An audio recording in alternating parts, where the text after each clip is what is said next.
হাত বাড়া, যত দিন যাচ্ছে কাজের তত পুঙ্গা মারা হয়ে যাচ্ছে। চারিপাশে এত খোঁজার পরেও একটা মনের মতন কাজ পাচ্ছি না।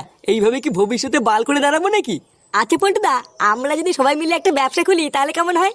লেওরা ব্যবসাটার নাম রাখবো আমরা কজন। তা কিসের ব্যবসা করবি শুনি? দেহ ব্যবসা? এমা ছিছি পল্টুদা, এটা দেহ ব্যবসা কেন করবো? আমি তো অন্য যে কোনো ব্যবসার কথা বলছিলাম। তা তার জন্য না পুঁজি লাগে, পুঁজি। সেটা কি ভোদা আছে?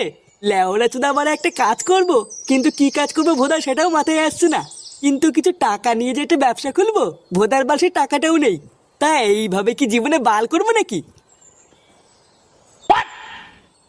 এগিয়ে বা, তোরা এখানে কি বার করছিস? বাড়ার বালগুলো বাড়িতে গিয়ে তোদের কোনো কাজ নেই নাকি? গায়ে মারে গেলে সারাদিন এখানে বসে বসে শুধু বাল ছেড়ে। যা যা বাড়ি যা, বাড়া আমি একটু শোবো।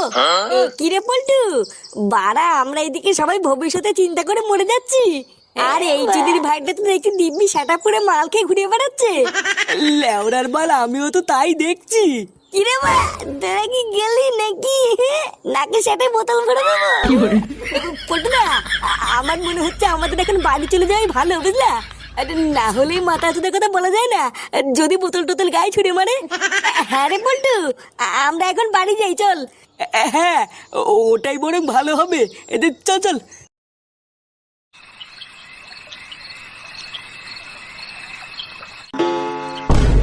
দেখেছো তো, রাত বাজে 10টা আর সরে বাচ্চাটা এখনো বাড়ি আসার নামই নেই।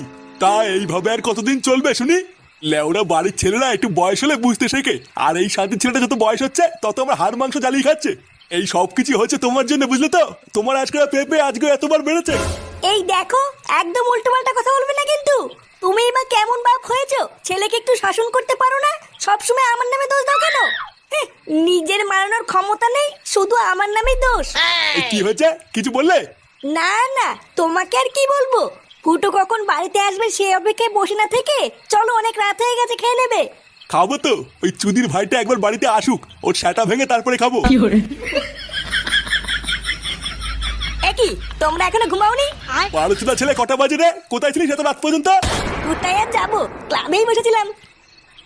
ক্লাবে বসেছিলিস মানে? সরে বাচ্চা, তোর কি আর কোনো কাজ বাজ নাই?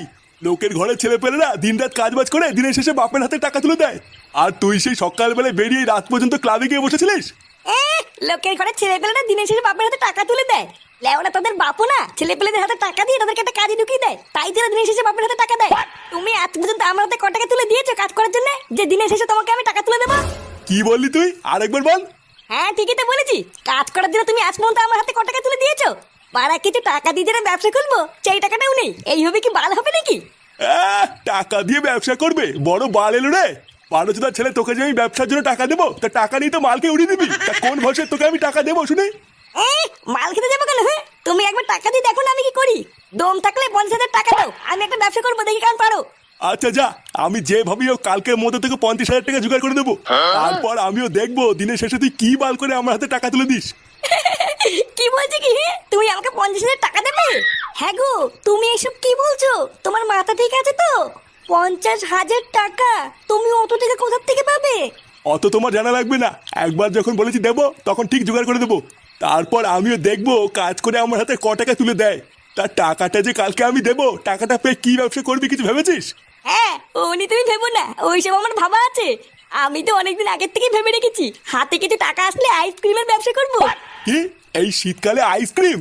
ও বাড়া, আমার বোঝা হয়ে গেছে তোর ব্যবসার গাল মারা ছাড়া। গাল মারা যাবে কেন? একবার টাকাটা হাতে দিয়ে দেখো না আমি কি করি। ভোদার বাল ব্যবসা করে পুরো সাটা চিনে ফেলবো।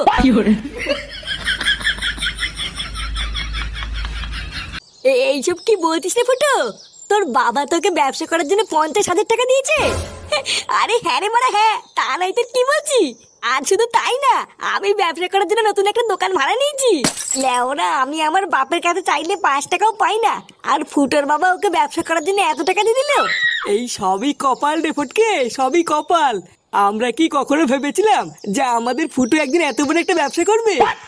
বলছি ভাই ফুটো, তোর দোকানে আমাকে একটা কাজ নিবি ভাই? তুই তো খুব ভালো করে জানিস আমার ফ্যামিলির কি অবস্থা, আমার একটা কাজের কতটা দরকার।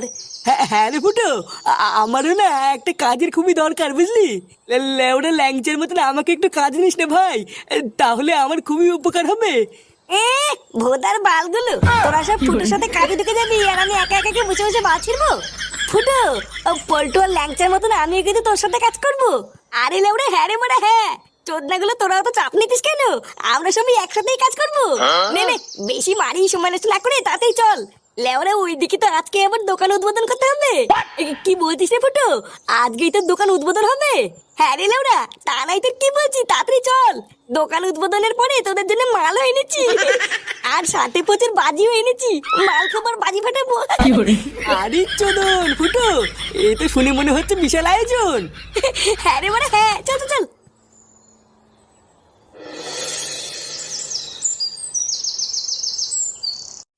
ওম সর্বভূতে ধনন্তরি কাপালিনী সর্বধারী হিং ক্রিং স্বাহা চণ্ডালু চণ্ডাল কালিকায় ব্যবসায় কর্মারায় ছট। ওম শান্তি শান্তি হে। নাও ফুটো বাবা, তোমার দোকানের পুজো সম্পূর্ণ হয়েছে। আমার আশীর্বাদ রইলো, তোমার ব্যবসায় আর কোনো বাধাই আসবে না। মন প্রাণ দিয়ে ব্যবসাটা করবে আর অনেক বড় হবে, ঠিক আছে? বলছি গুরুদেব, আমার ব্যবসাটা অনেক বড় হবে তো? হ্যাঁ আরে হ্যাঁ গো ফুটু বাবা, আমি তো বললাম তোমার ব্যবসা পুরো ফুলে ফেপে উঠবে। এই নারকেলটাকে দোকানের এক কোনায় রেখে দেবে আর রোজ ধূপ ধুনা দেবে, ঠিক আছে? আর তাহলেই দেখবে তোমার দোকানে পুরো খরিদ্দারের লাইন পড়ে যাবে। বাবা, পুজো তো হয়ে গেছে, তাহলে এবার আমি বাজি ফাটাবো। আরে হ্যাঁ রে মানে হ্যাঁ, যা যা যা, বাজি ফাটিয়ে পুরো গার মেরে দেখি।